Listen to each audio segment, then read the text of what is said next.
Hello everyone, and welcome to the History of Byzantium, Episode 19, 527 to 532, Part 3, The Kindling.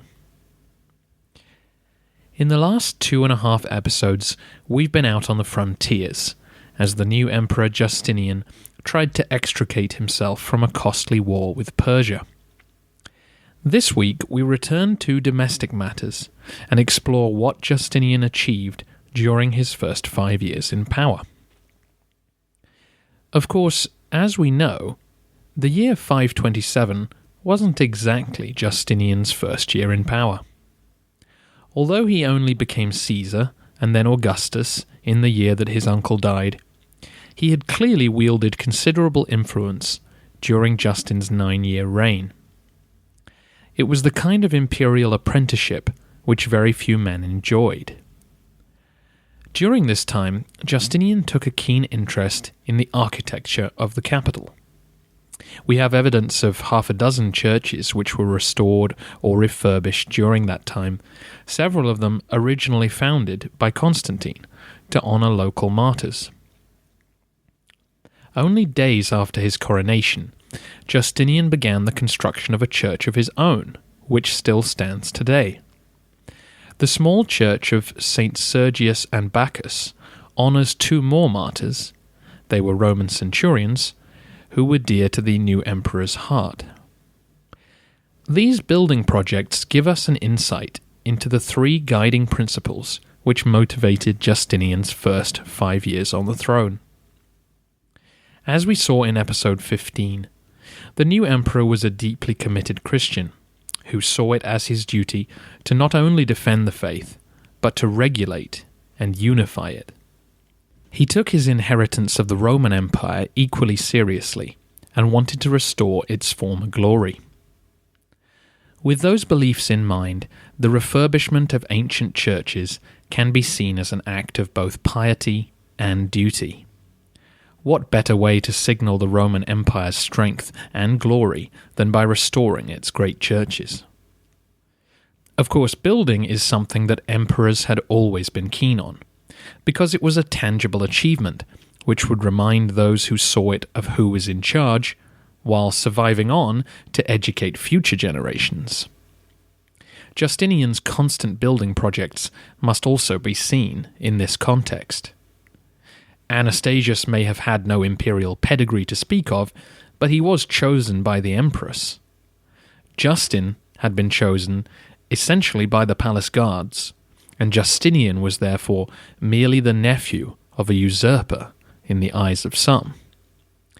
With buildings gleaming anew in the capital, Justinian hoped to say, "Here is a man worthy of God, worthy of Rome, and worthy to be your emperor."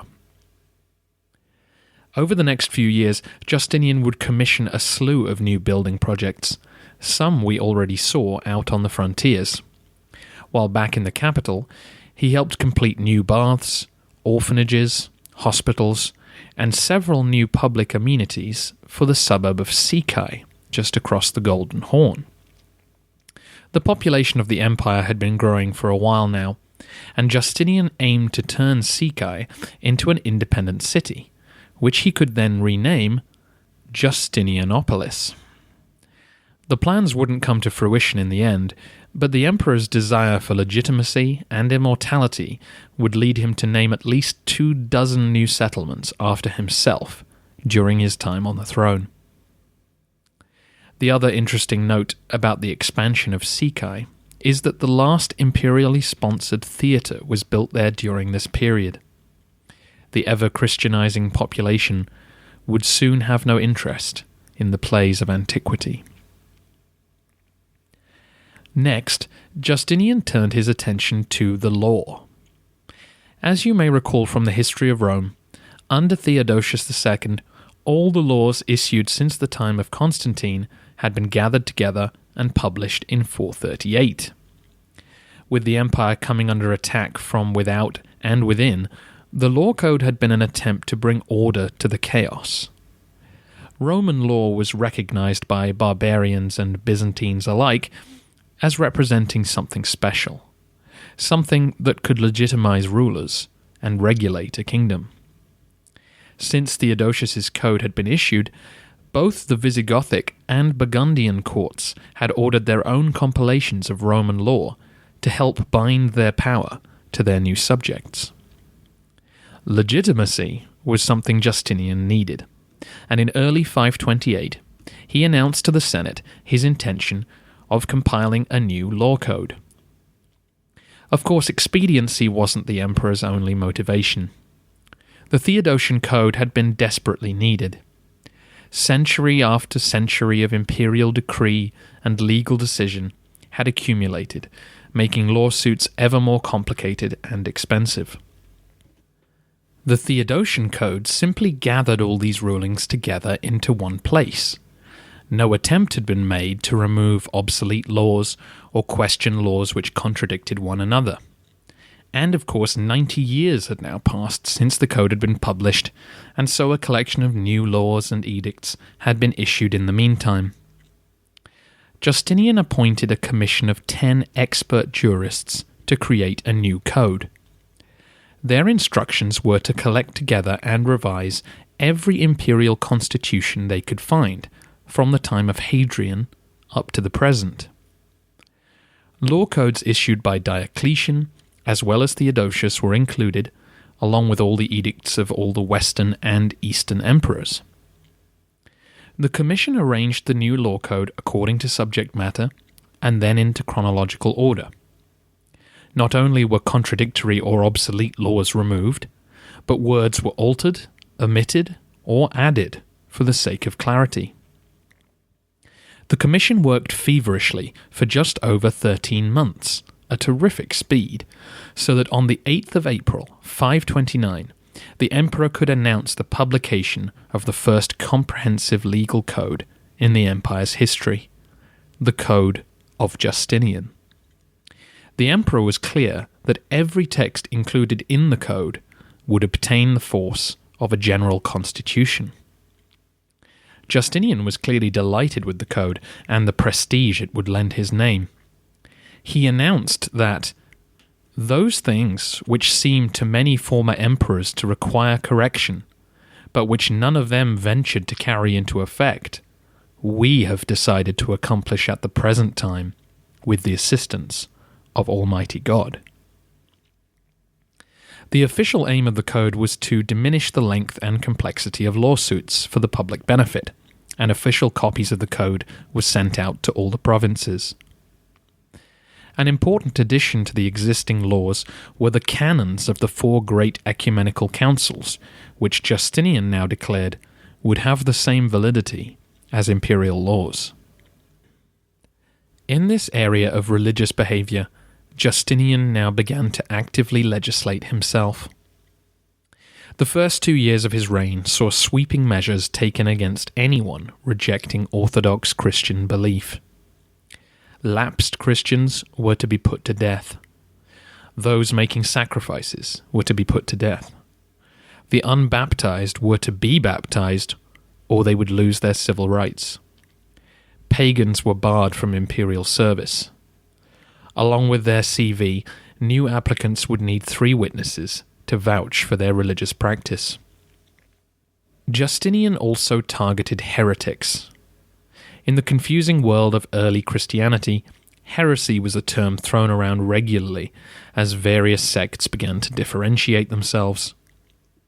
But in Justinian's laws, the term heretic seems to take on its familiar medieval conception as both religious dissenter and social menace, or even political traitor.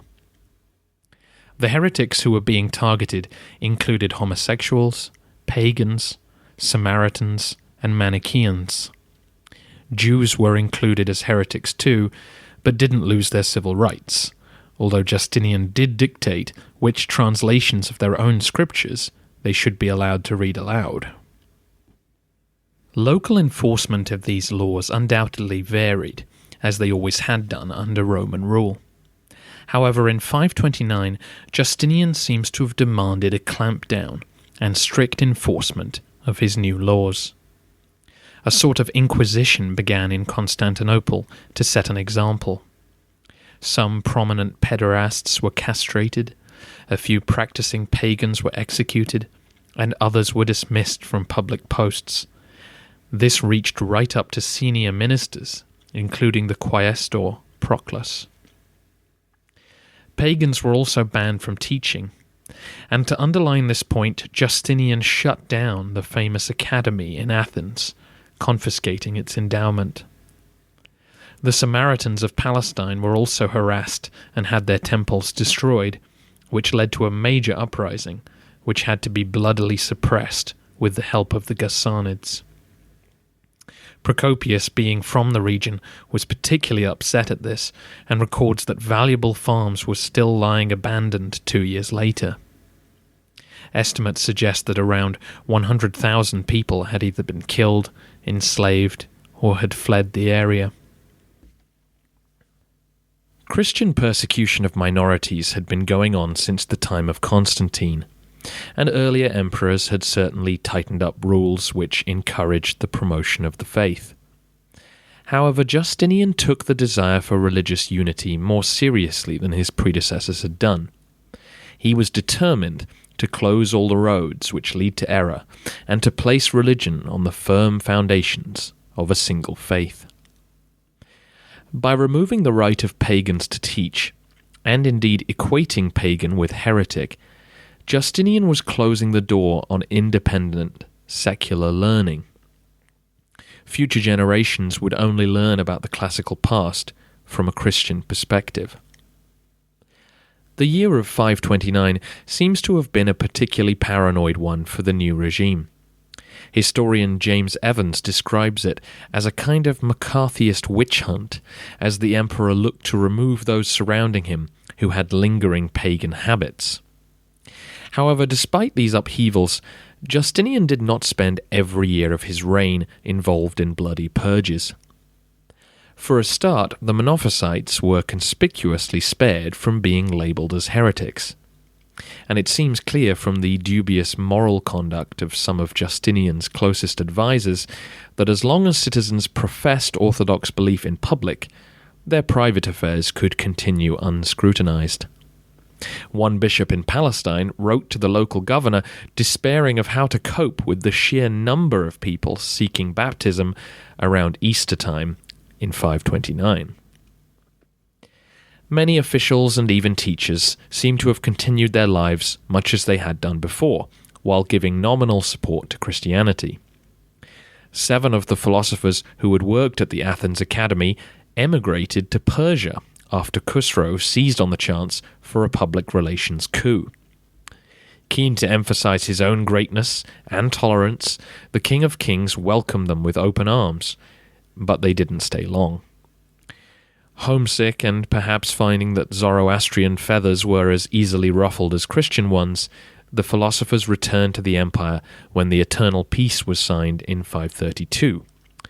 Khusro actually had a clause inserted into the treaty to protect the returning teachers from persecution, which Justinian honoured.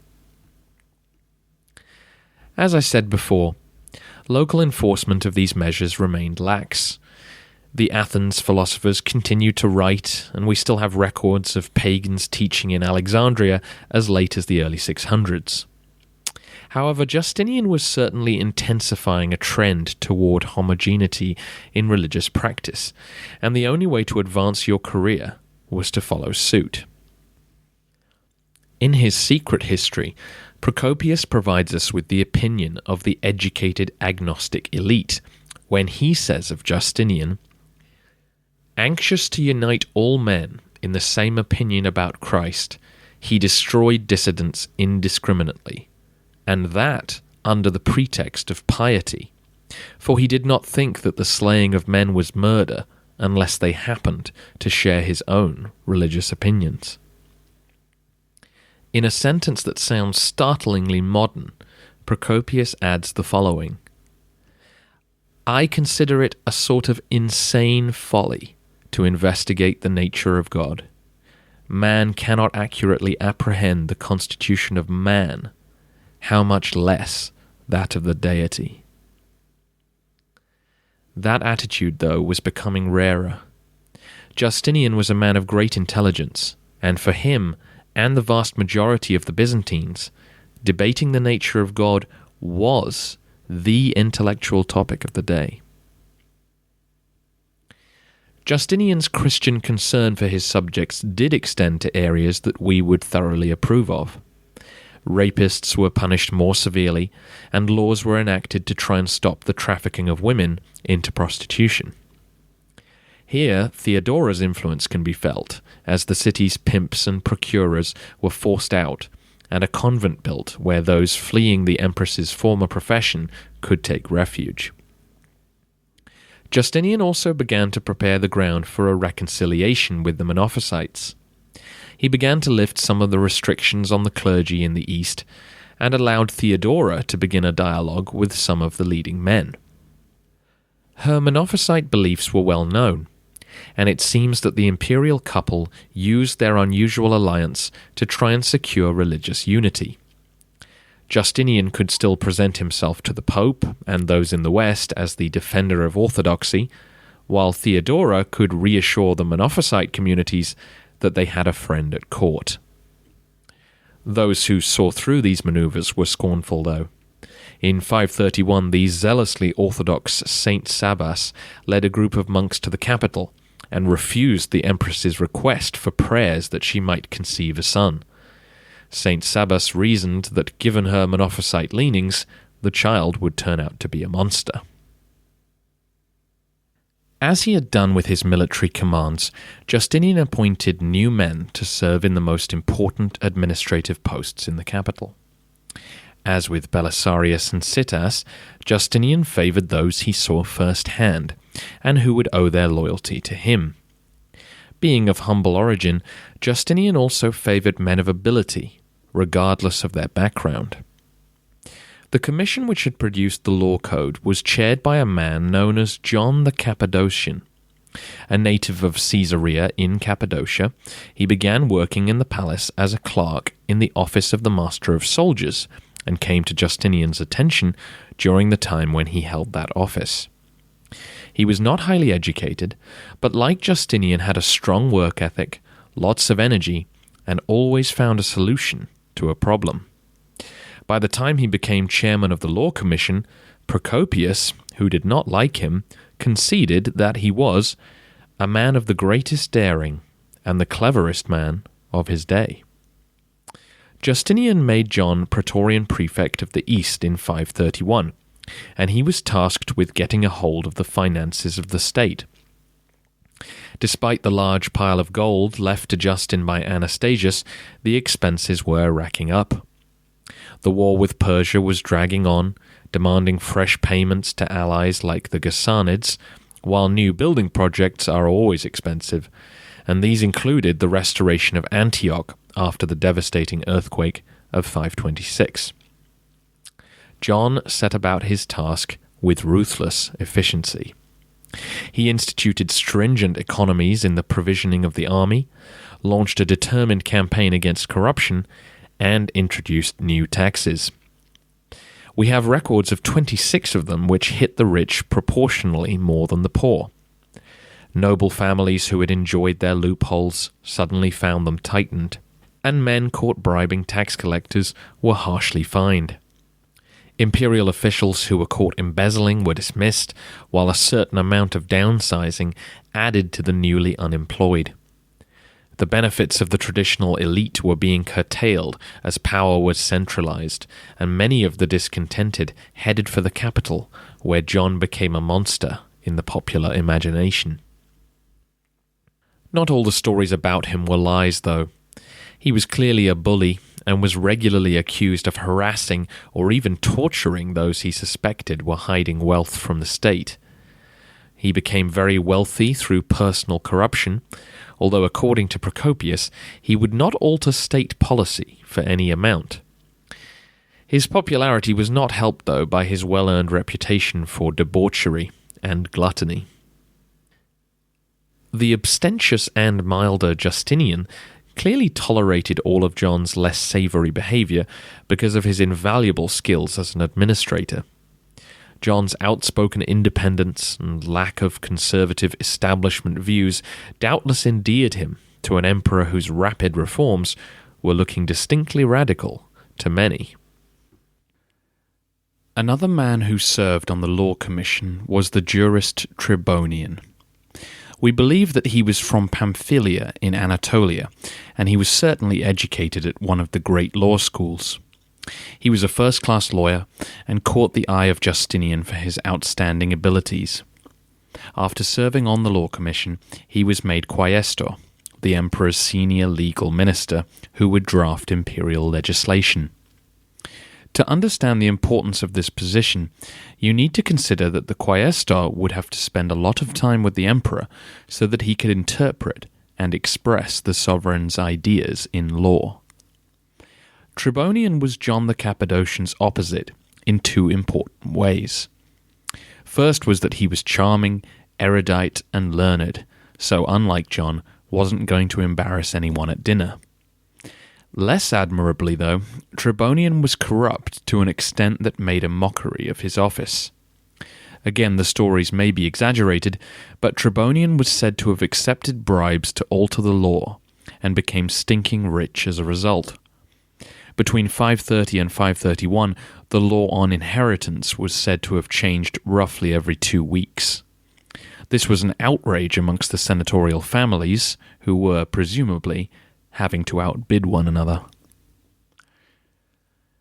Finally, we should note the behaviour of the new imperial couple.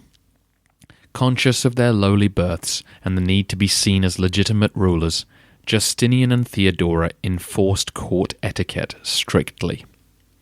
Earlier emperors had required senators and other patricians to merely genuflect in their presence, or asked some to kiss the robe of the emperor, but the empress had received no salute. Now all visitors were asked to prostrate themselves before the royal couple, as men did at the court of the Sassanids. Procopius claims that Theodora used her position to humiliate members of the elite who she took a dislike to.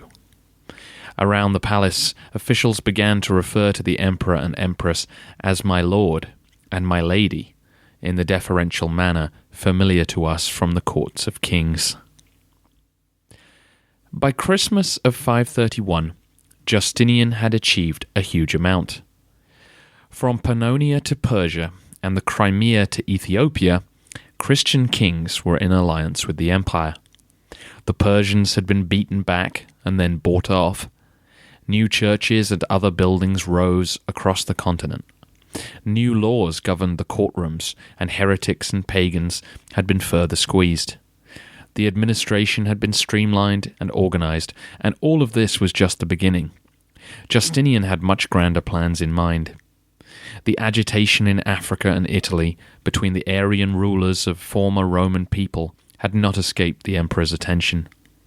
His new law code and the restoration of relations with the papacy were potentially paving the way for a restoration of imperial rule. Despite his dismissal from the east, Belisarius was back in the capital, and Justinian had plans for where to send him next. However, the emperor was not loved. His achievements were great, but they had come at a price. To his subjects, those first 5 years had seen constant warfare, bloody rebellion, natural disasters, stringent taxes, and layoffs. In the capital, the atmosphere was particularly poisonous. Nothing rankles quite as badly as injustice. To those whose privileges had been taken away, or who had lost a lawsuit that they should have won, the new regime was the source of their hatred.